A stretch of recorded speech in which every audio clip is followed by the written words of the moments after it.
no-till versus other systems. So to give you a flow for that as to what you can think. Then I'm going to briefly mention a Texas cover crop study that's going on, because to me cover crops can be a little controversial in this thing. And it's one of those things that as an economist I kind of question at times. And then I wanted to bring in this one study out of Iowa State on residue management. It really has to do with corn stalks. But there's a couple things in there that I liked about it that make you think about it if you ever get around to chopping stalks. Okay, so as we're starting through this thing, basically in the water bill, the regional water plan that affects this area, they came up with the idea that 1.75 acre inches can be served by using conservation tillage. And this is based on all the research that's been done out of bushland and some other areas of similar type rainfall. And when we're talking about that, that is again conventional tillage versus conservation tillage, where conservation tillage is defined to leave 30% of the residue. In this case, we're talking about strip till, no-till, minimum till type operations. Okay. So just what is that worth? If it came back, I went ahead and did a little analysis using what was done in the 212 demonstration back when. And basically that came out to something we talked about before.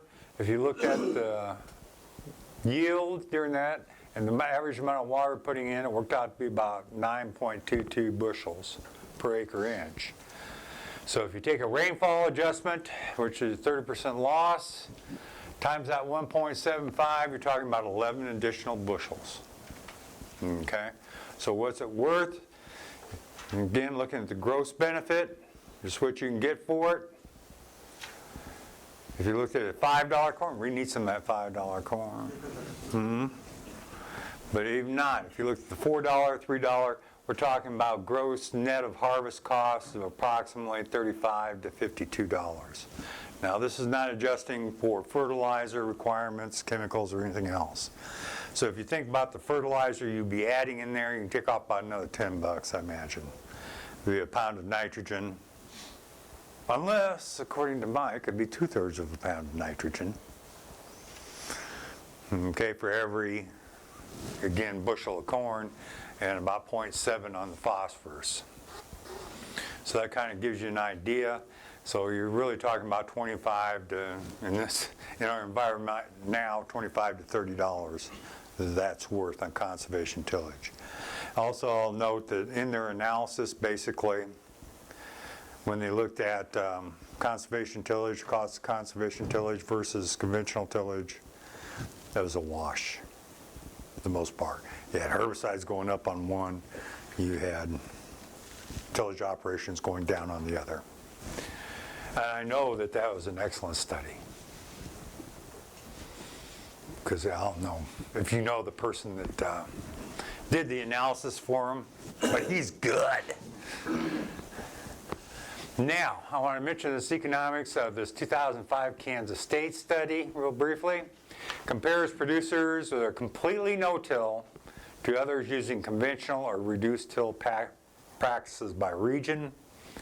And this covered in 86 through 2004, and it's using their production data. And again, crops included corn, soybeans, sorghum, and wheat. But everything's grown dry land. Okay, so we don't have the interference of irrigation. But you can kind of get an idea of the range of rainfall on this thing. Where on the western side, you're looking at somewhere around 19 inches. You can get down to 14 in this area, 24 kind of in the central part. And then, of course, I kind of threw out this stuff in the eastern because we were not there. And basically is what they showed, on the tillage impact on yield. And that's what we're looking at is the wheat row, wheat row crop fallow rotation in Garden City. Obviously, that's going to be very close to what we're looking at.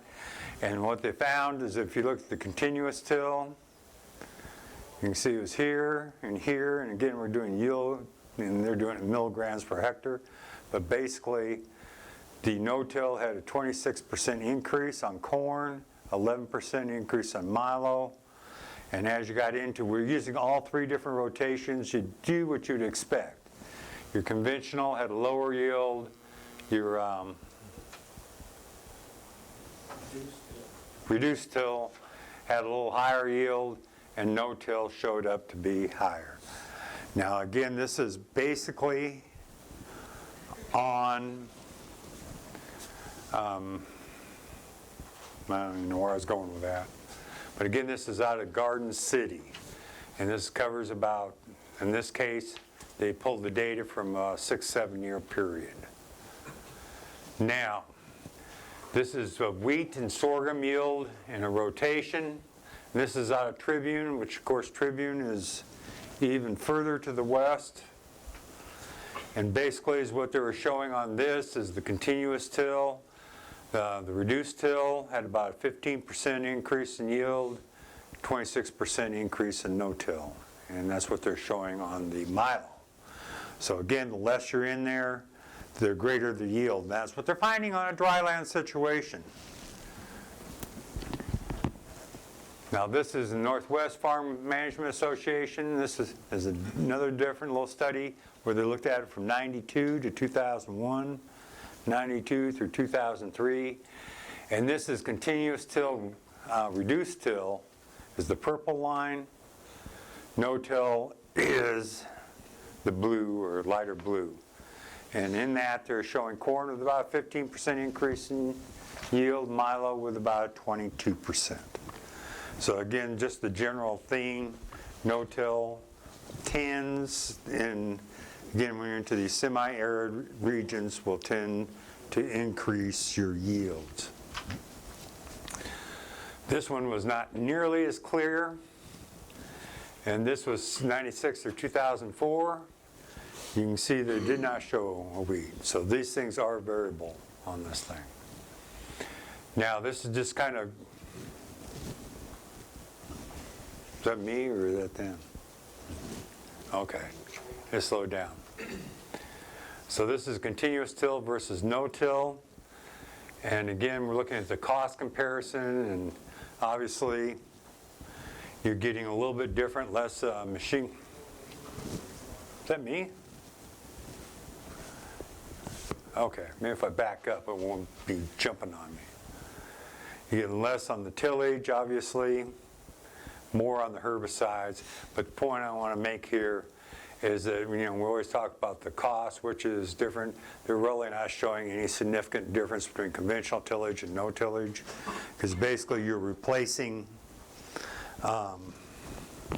tillage operations with herbicide for the most part. In fact, here is the cost, no-till cost study they did, and this covered from 96 to 2004. So we're talking about a lot of observations, and basically what it came down to is when you looked at, you had different expenses in here, obviously more machinery, less machinery, and then more on the chemicals, as we were showing there. But the total expenses were virtually the same, but the interesting thing is that when they counted in that you harvested more with the no-till operation, a greater percentage, because you are saving some of the water. Okay, that was actually a little bit cheaper for a no-till operation versus conventional till. So what we're looking at, okay, this is another study, compares producers to completely no-till to, again, those are conventional partial. This is an ongoing study. So they've just continued on through their farm association, and they're looking at corn, soybeans, sorghum, and wheat. I deleted a couple of those using dry land. And the only thing I put up here on this is when you look at it, this is the number of operations that are in the no-till study. North Central, South Central. Notice I don't have the West. So South Central is as close as we get. But point being is that there was a fair number of operations this covered. So a lot of that can kind of wash out as far as having limited observations. And as what they found, and this was the expenses per acre, they actually had no-till higher than the tilled. Most of this kind of related to the machinery. And the comment they made in the study was that, well, Yeah, no-till turned out to be more expensive because basically it went from conventional to no-till, so I had to buy all new equipment. Where the conventional till was using equipment that, was a lot older. So their machinery expenses were higher. The fertilizer cost per acre tended to be higher because they're shooting for higher yields on the thing. And if you look at the corn yields, the no-tills in blue were slightly higher from the 10 through 14 period compared to the tilled. If you look at it again, this is the sorghum yields, and again we're looking at the central region of Kansas, stayed much higher, and wheat yields were higher. So bottom line I think comes on that is that costs are going to be very similar, but yields can be higher. I'm just going to take a little bit more management. And that's what they're showing. Again, that's dry land. I want to throw this one up because this is a cover crop thing that's going on through AgriLife. It's being done down here in La Mesa. Katie Lewis is on this thing.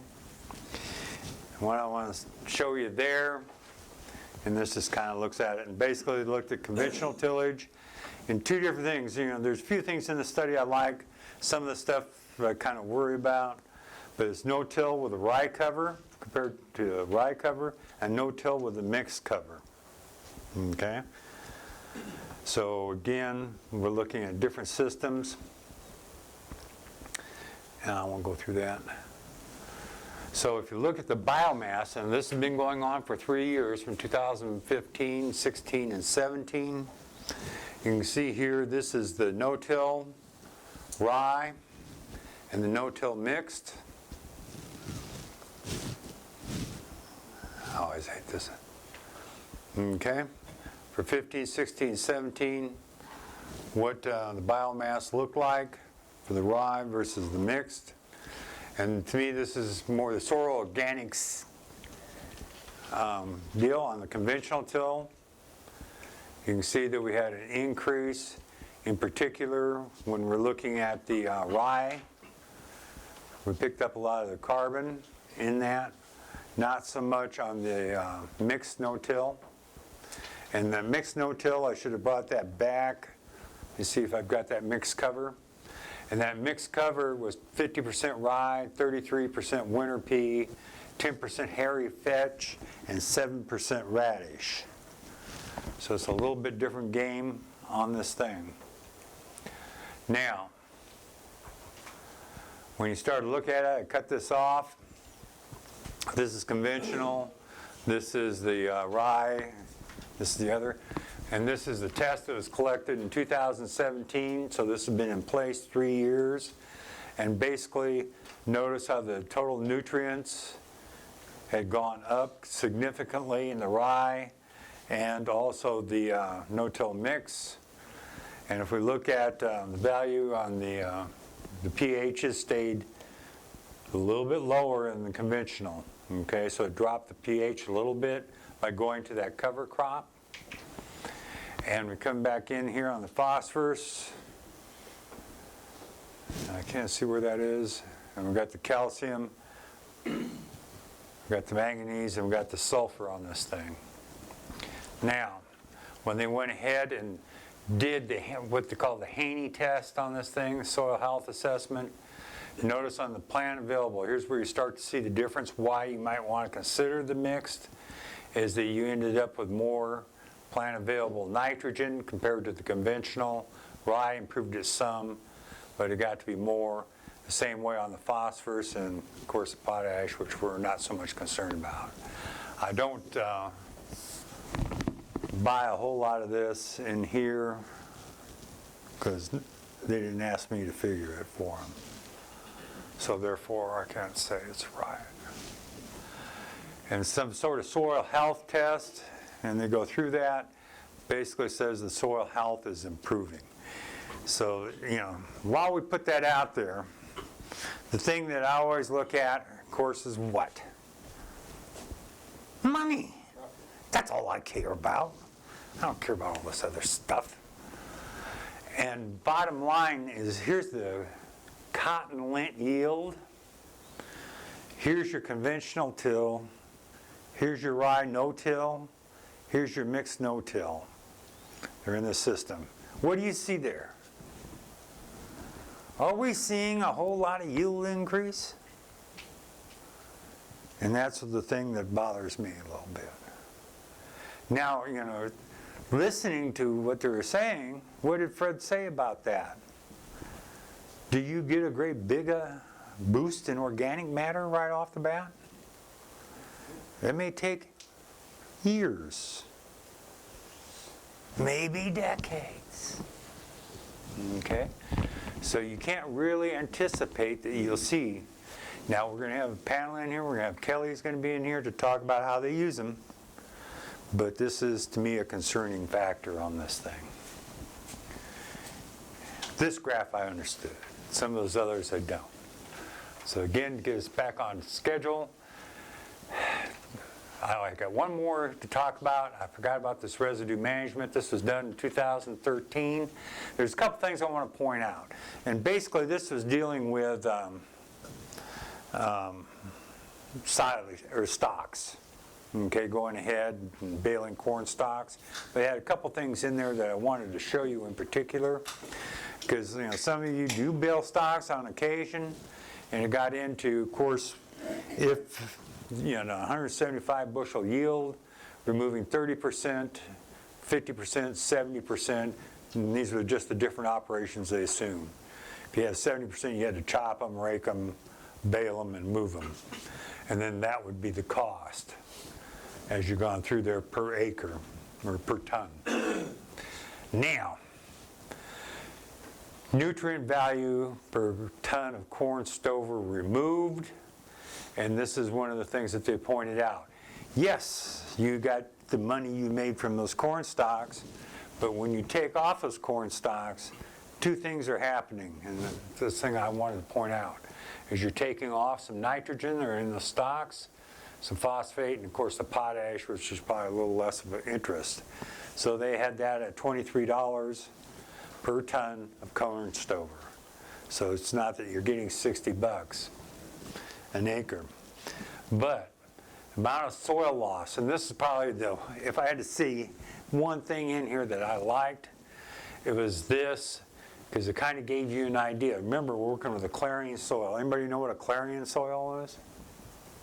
It's a pretty heavy soil coming from Iowa.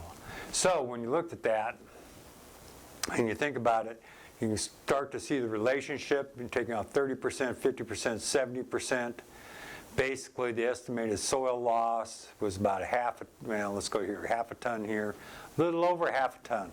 So yeah, when you go strip till, you will be losing some soil, but nothing like when you go to conventional tillage on this thing.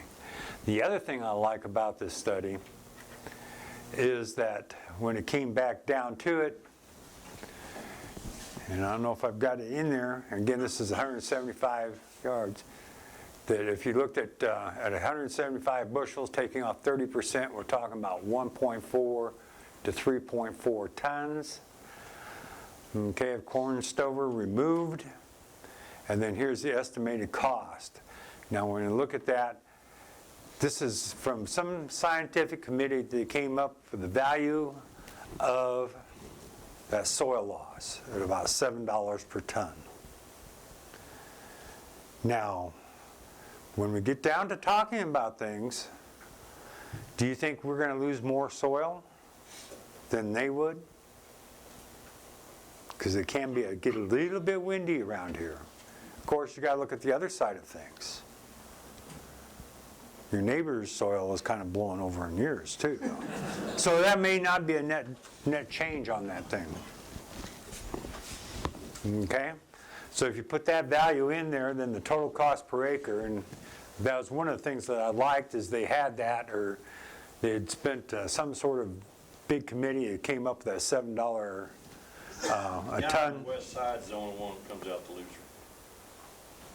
Well, because all the dirt's moving east, so he don't have anything blowing on him. So yeah, well it just depends. Yeah, okay. So, you know, the point is, when they came out with this thing, and this is just the other thing I want to point out, is that, yeah, okay, I can get $60 a ton for my corn stalks, but by the time you take into account all the different costs, the harvest costs, the soil loss, the nutrient loss, that you better be above 60 because you really aren't netting much, so you got to keep that in mind. I think it's key. So here, first one is black and white. You know, unless there's always special circumstances, but in general, conservation tillage is a no-brainer. It's probably going to be worth $35 to $50 an acre, or 30 to 50, depending on what's going on. And one of the things that I pulled out of the summary off this thing, when we looked at these Kansas state studies, no-till systems tended to be more profitable in that dryland situation on the west side. You know, the semi-arid or limited irrigation situations, the more water you got, the less viable or less important, I think, the no-till system is. The cost between conventional and no-till is very similar. Okay? You're just switching things. They reported for that time frame an increase for their no-till farmers per acre, average netting $20 to $30 an acre. That's what it's worth.